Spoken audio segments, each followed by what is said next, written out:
เครื่องบันไดนาคนั้นมี2ชุดด้วยกันนะคะชุดหนึ่งที่ใช้อัญเชิญพระบรมโกศจากพระยานามาส3ลำคาญขึ้นสู่บุษบกพระมหาพิชัยราชรถและอีกชุดหนึ่งได้ใช้อัญเชิญพระบรมโกศลงจากบุษบกพระมหาพิชัยราชรถมาประดิษฐานที่ราชรถปืนใหญ่ซึ่งเกินบันไดนาคที่เห็นอยู่นี้เป็นศิลปะสมัยต้นกรุงรัตนโกสินทร์ซึ่งจะเชิญพระบรมโกศประดิษฐานบนราชรถปืนใหญ่เวียนอุตราวัดรอบพระเมรุมาตรค่ะ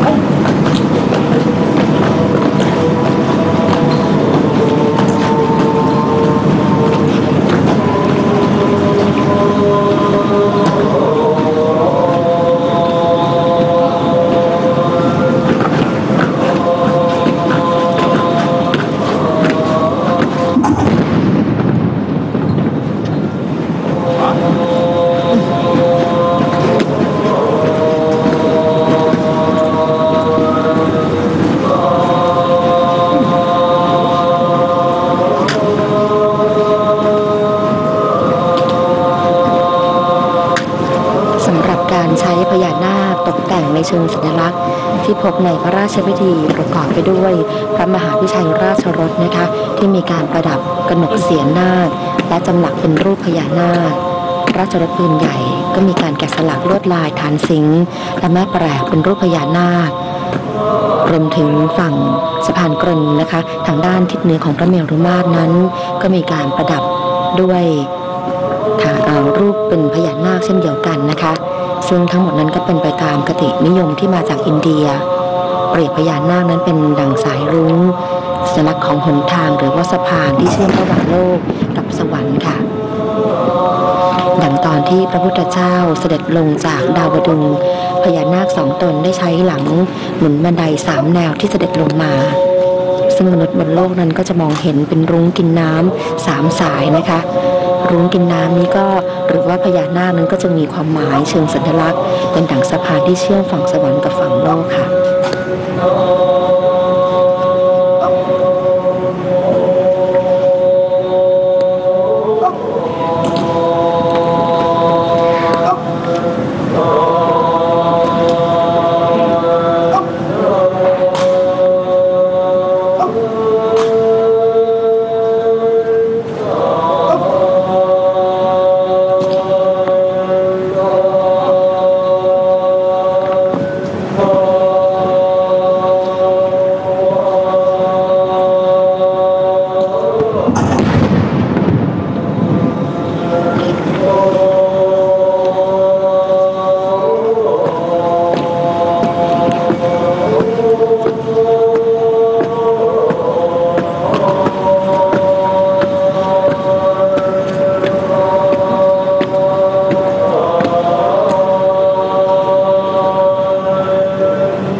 สัญลักษณ์ในการสร้างพระเมรุมาตรและสิ่งประกอบนะคะเป็นการแสดงความสัมพันธ์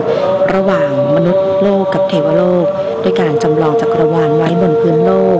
ให้เกิดความสอดคล้องกลมกลืนกันระหว่างโลกทั้งสองการออกแบบทั้งพระเมรุมาตรทั้งสิ่งประกอบที่ใช้ในการพระราชพิธีครั้งนี้นะคะซึ่งเป็นเครื่องแสดงเป็นยศและแสดงภาวะสุดท้ายแห่งการเป็นสมมติเทพและด้วยพระบุญญาบารมีที่ทรงสั่งสมมาโดยตลอดจึงเป็นเครื่องพิสูจน์ว่าก่อให้เกิดการรังสรรค์พระเมรุมาตรที่เปรียบประดุจดั่งพระวิมานบนสวงสวรรค์ค่ะ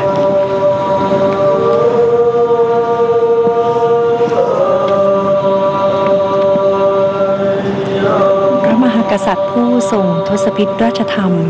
มีพระมหากรุณาธิคุณอย่างใหญ่หลวงต่อประเทศชาติและประชาชนชาวไทยทรงได้รับการเทิดทูนเสมอด้วยสมมุติเทพตามคติพราหมณ์เมื่อเสด็จพระบรมราชสมภพถือเป็นเทพอวตารคือเทวดาจุติลงมาอุบัติบนโลกมนุษย์นะคะ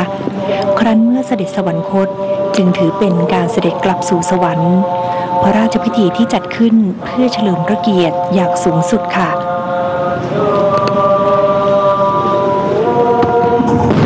และตามโบราณราชประเพณีนะคะพระราชพิธีถวายพระเพลิงพระบรมศพ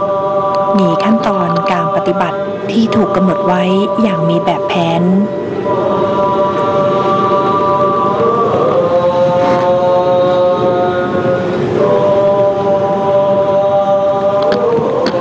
ขณะนี้นะคะเจ้าพนักงานปูสามาลาได้ขึ้นนั่งอย่างแท่นกริ่นนะคะแท่นท้ายกริ่นเพื่อที่จะได้อัญเชิญพระบรมโกศลงจากพระมหาพิชัยราชรถประดิษฐานบนราชรถปืนใหญ่ค่ะ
ภูษามาลานะคะพร้อมกับพลฉุดชักราชรถ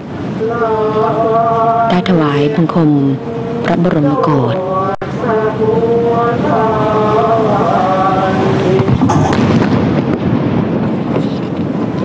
ขอผู้สงฆ์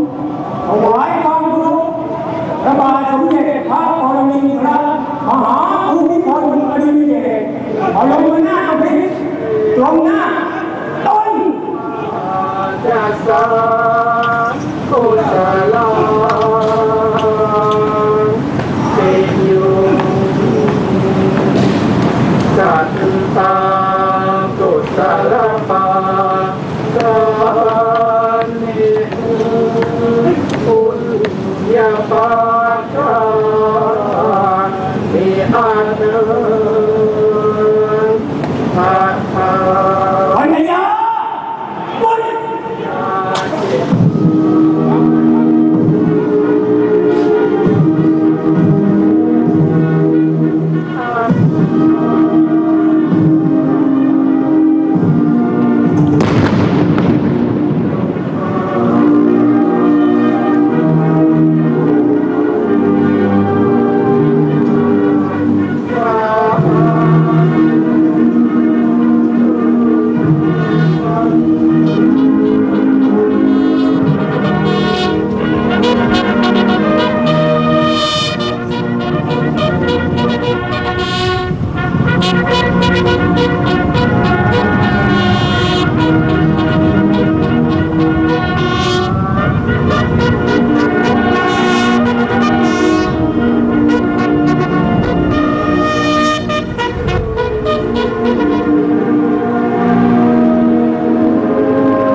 ในขณะที่เจ้าพนักงานภูษามาลาได้อัญเชิญพระบรมโกศลงจากพระมหาพิชัยราชรถประดิษฐานบนราชรถบนด้วยเกริ่นนะคะ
พระบรมโกศเคลื่อนลงมาตามเกรินบันไดนาค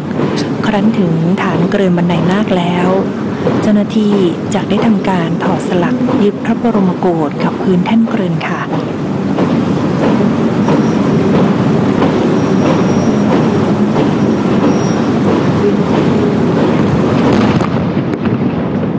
สำหรับริ้วขบวนพระบรมราชอิสริยยศริ้วที่3นี้นะคะ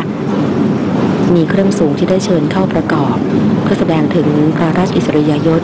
ตึกพระอินทร์ซึ่งเมื่อเสด็จไปที่ใดก็จะมีเทวดาเชิญเครื่องสูงแห่เป็นขบวนไปด้วยเสมอดังนั้นเครื่องสูงจึงหมายถึงเครื่องแสดงและประดับพระราชอิสริยยศของพระมหากษัตริย์ค่ะซึ่งในจอนั้นเราก็จะเห็นอยู่ทางด้านขวามือนะคะประกอบไปด้วยเครื่องสูงสำคัญ8ชนิดคือฉัตร7ชั้นฉัตร5ชั้นบังแทรกฉัตรชุมสายจามอนพระกฏบังศูนย์แล้วก็พัดโบกนะคะรวมถึงจะอยู่ในริ้วขบวนพระบรมราชอิสริยยศด้วยค่ะ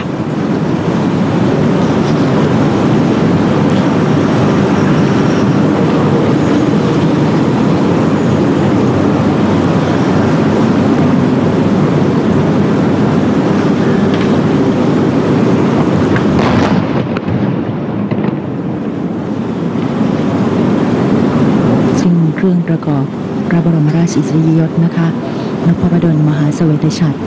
ก็เป็นฉัตรขาว9ชั้นสำหรับพระมหากษัตริย์ที่ทรงรับพระบรมราชาภิเษกตามโบราณราชประเพณีแล้วโดยชั้นล่างสุดก็หมายถึงพระมหากษัตริย์ที่ต้องทรงแบกรับภาระอันใหญ่หลวงในการดูแลประชาชนทั้ง8ทิศเท่านี้ในการพระราชพิธีถวายพระเพลิงพระบรมศพพระบาทสมเด็จพระปรมินทรมหาภูมิพลอดุลยเดชจะเชิญนพดลมหาเสวตฉัตรปักยอดพระเมรุมาตรปักบนพระยานมาตร3ลำคาญปักเหนือเกรินบันไดนาคและแขวนเหนือพระจิตรกาฐานค่ะซึ่งขณะนี้นะคะเจ้าหน้าที่จะได้ทำการถอนนพพระดลมหาเสวตฉัตรออกจากแท่นท้ายเกรินและนำไปเก็บรักษาไว้ค่ะ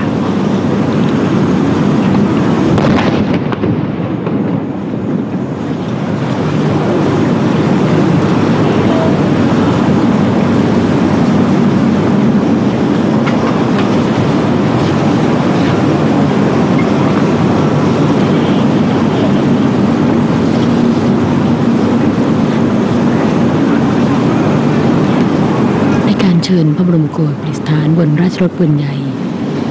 เวียนอุตราวัดนะคะหรือว่าเวียนซ้ายนั้นจะเป็นการเวียนซ้ายรอบพระเมรุมาตรระยะทาง260 เมตรต่อ1รอบนะคะแล้วก็จะใช้เวลาประมาณ30 นาทีค่ะโดยมีความเชื่อกันว่าเป็นการระลึกถึงคำสอนขององค์พระสัมมาสัมพุทธเจ้าในกฎแห่งไตรลักษณ์ก็คืออนิจจังทุกขังอนัตตาชี้เห็นถึงความไม่เที่ยงความเป็นทุกข์ความไม่มีอะไรยึดถือมั่นหมายได้มนุษย์จึงต้องปฏิบัติต่อสิ่งทั้งปวงให้ถูกต้องด้วยความระมัดระวัง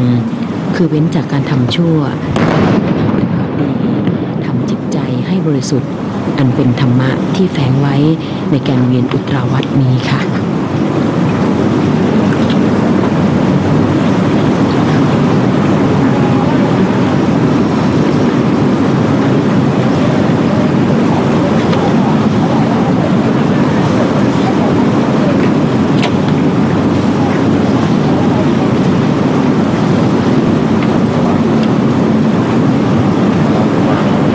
สำหรับการเคลื่อน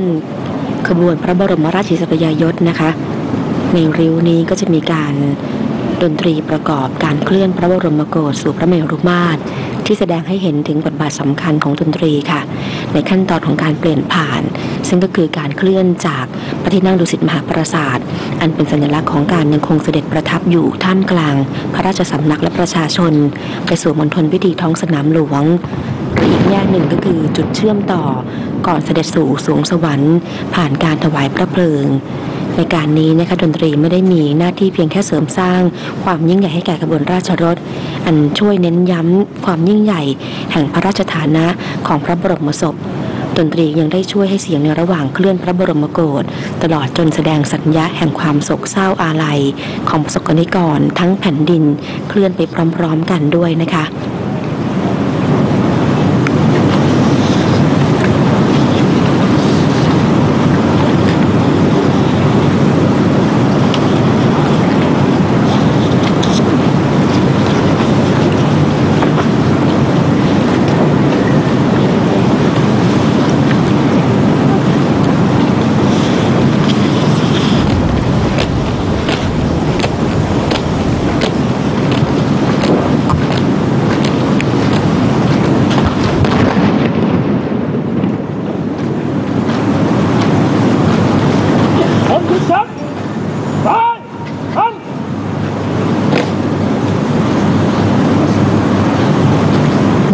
ราชพิธีครั้งนี้ได้มีการจัดสร้างราชรถปืนใหญ่ขึ้นมา3องค์นะคะได้แก่ราชรถปืนใหญ่ต้นแบบที่ใช้สำหรับฝึกซ้อมราชรถปืนใหญ่สำรองและราชรถปืนใหญ่ที่ใช้ในพระราชพิธีครั้งนี้ซึ่งกรมสัมภวุธทหารบกได้รับสนองพระราชดำริสมเด็จพระเจ้าอยู่หัวเป็นผู้ออกแบบและจัดสร้างโดยยึดการออกแบบราชรถปืนใหญ่ที่ใช้ในพระราชพิธีถวายพระเพลิงพระบรมศพรัชกาลที่8ประกอบด้วยราชรถปืนใหญ่ส่วนหน้าและราชรถปืนใหญ่ส่วนหลังค่ะซึ่งขณะที่ชมจุดชักราชรถนะคะก็กำลังที่จะเคลื่อนราชรถปืนใหญ่ส่วนหน้าและส่วนหลังเข้ามาเทียบเรียงเกริ่นบันไดนาคค่ะส ซึ่งภาพที่เห็นในขณะนี้ก็เป็นราชรถปืนใหญ่ส่วนหลังนะคะซึ่งใช้โครงจักรปืนใหญ่ภูเขาแบบ 51 ที่ปลดประจำการแล้วผ่านการตรวจสอบมาทำการบูรณะใหม่บางส่วนค่ะแล้วก็ใช้สำหรับรองรับพระโกฐพระบรมศพเวียนอุตราวัดรอบพระเมรุมาตร3รอบโดยมีการจัดสร้างหูหิ้วเพิ่มเติมเพื่อใช้ประคองพระบรมศพให้มั่นคงโดยราชรถปืนใหญ่นั้นทั้งส่วนหน้าและส่วนหลังนะคะก็จะทาสีเขียวสีทหารกึ่งมันส่วนล็อตที่3จะสร้างขึ้นใหม่ด้วยไม้ประดุเพื่อใช้ในการรับน้ำหนักและสร้างความสมดุลเมื่อเทียบกับเกินบันไดนาคค่ะสำหรับการจัดสร้างราชรถปืนใหญ่นะคะเริ่มดำเนินการมาตั้งแต่เดือนมกราคมปีพุทธศักราช 2560 นี้ค่ะมีการสืบค้นนะคะจนพบว่าเป็นปืนใหญ่โบราณที่ปลดประจำการตั้งแต่รัชสมัยพระบาทสมเด็จพระมงกุฎเกล้าเจ้าอยู่หัวคือปืนใหญ่ภูเขาแบบ 51 โดยจะมีส่วนสำคัญ2ส่วนหลักคือราชรถส่วนหน้าซึ่งเป็นรถหีบกระสุนกรมสรรพาวุธฐานบกได้ดำเนินการจัดสร้างโดยส่วนหน้าจัดทำขึ้นใหม่นะคะและส่วนหลังเอาปืนใหญ่ภูเขาแบบ 51 มาดำเนินการตรวจสอบโครงสร้างทางวิศวกรรมมีการบูรณะให้แข็งแรงค่ะสำหรับราชรถปืนใหญ่ส่วนหลังนะคะนำปืนใหญ่ภูเขาแบบ 51 มาถอดล้อแล้วก็ถอดปืนใหญ่ออกใช้เฉพาะโครงสร้างหลักซึ่งปืนใหญ่ภูเขาแบบ 51 เป็นปืนใหญ่ขนาด 75 มิลลิเมตรที่ใช้ในสมัยโบราณได้เข้าประจำการในปีพุทธศักราช 2451 และปลดประจำการเมื่อปีพุทธศักราช 2504 รวมระยะเวลาเกือบ 53 ปีค่ะ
บรมโกศบน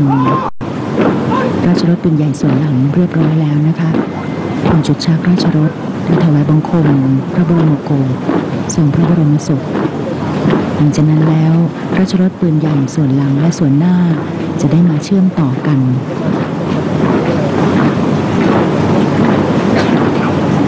ในส่วนของการสร้างฐานรองพระบรมโกศนะคะมีงานศิลปกรรมประดิษฐ์ตกแต่งที่ตัวฐานเพื่อความสง่างามและสมพระเกียรติการสร้างฐานจึงทำคู่ขนานทั้งโครงสร้างเหล็กและโครงสร้างที่เป็นไม้แล้วนำมาประกบกับโครงสร้างเหล็กเพื่อให้ฐานพระบรมโกศเป็นโครงไม้ที่งดงามความแข็งแรงมั่นคงนะคะสามารถรองรับพระบรมโกศที่มีน้ำหนักรวมกันเมื่อประดับตกแต่งแล้วประมาณ500 กิโลกรัมค่ะส่วนของล้อราชรถก็จัดทำขึ้นใหม่ทั้งหมดประกอบด้วยล้อเกวียนคู่หน้าล้อเกวียนคู่หลังทำจากไม้เนื้อแข็งคือไม้ประดู่แต่ละคู่รองรับน้ำหนักได้ถึง 1,000 กิโลกรัมนอกจากนี้มีล้อเสริมขนาดเล็กหรือเรียกว่าล้อกลางสามารถพับเก็บได้ล้อกลางสร้างขึ้นใหม่เพื่อเสริมบริเวณโครงสร้างส่วนล่างราชรถส่วนหลังซึ่งรองรับน้ำหนักได้ 1,000 กิโลกรัมนะคะเป็นล้อเสริมที่ช่วยรับน้ำหนักสร้างความสมดุลค่ะสำหรับราชรถปืนใหญ่นี้นะคะจะเชิญพระบรมโกศพระมหากษัตริย์หรือราชวงศ์ที่ทรงรับราชการทหารเมื่อครั้งดำรงพระชนชีพใช้เป็นอุตราวัดก่อนเชิญขึ้นสู่พระเมรุมาตรธรรมเนียมนี้นะคะได้เริ่มใช้ในรัชกาลที่ 6ในงานพระศพสมเด็จเจ้าฟ้าจักรพงศ์ภูวนาถกรมหลวงพิษณุโลกประชานาถเมื่อปี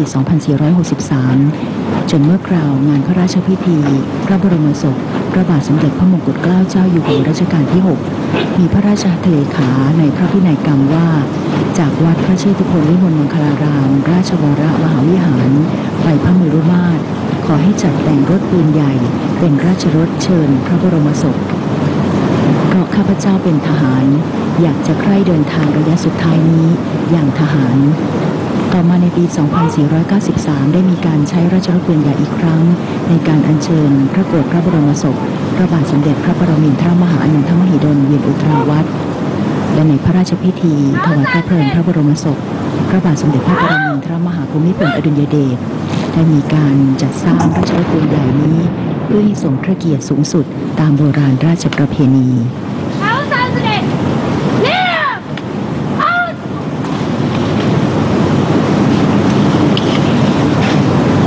ซึ่งก็จะเห็นได้ว่าการจัดสร้างราชรถปืนใหญ่ในครั้งนี้นะคะเป็นการผสมผสานในเรื่องของความสง่างามและความเข้มแข็งของทหารนะคะผสมผสานกับศิลปะวัฒนธรรมอันอ่อนช้อยงดงาม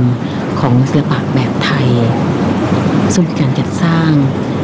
เพื่อให้สมพระเกียรติแด่พระบาทสมเด็จพระปรมินทรมหาภูมิพลอดุลยเดชบรมนาถบพิตรที่พระองค์เป็น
วนพระบรมราชอิสริยยศหรือขบวนที่ 3ได้ตั้งแถวพร้อมแล้วนะคะเลขาธิการพระราชวังกราบบังคมทูลขอพระราชทานพระราชานุญาตเชิญเสด็จและยาตราริ้วขบวนราชรถปืนใหญ่เวียนพระเมรุมาตรสมเด็จพระเจ้าอยู่หัวเสด็จพระราชดำเนินพร้อมด้วยสมเด็จพระเทพรัตนราชสุดาสยามบรมราชกุมารีและพระบรมวงศานุวงศ์นะคะลงจากพระปลายกนอกพระเมรุมาตรต่อตามขบวนราชรถปืนใหญ่อัญเชิญพระบรมโกศเข้าเวียนรอบพระเมรุมาตรนะคะ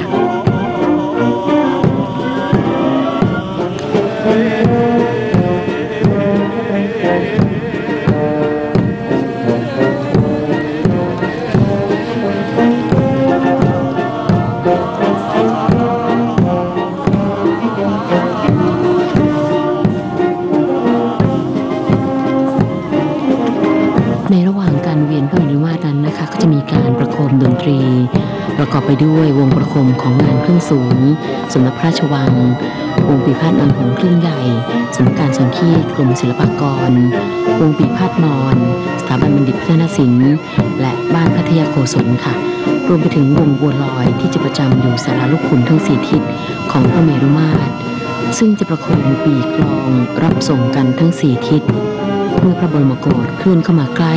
ศาลาลูกขุนในทิศใดก็ตามโดยจะใช้บทเพลงเรียงร้อยกันตามโบราณราชประเพณีที่สืบทอดมาตั้งแต่กรุงรัตนโกสินทร์นะคะ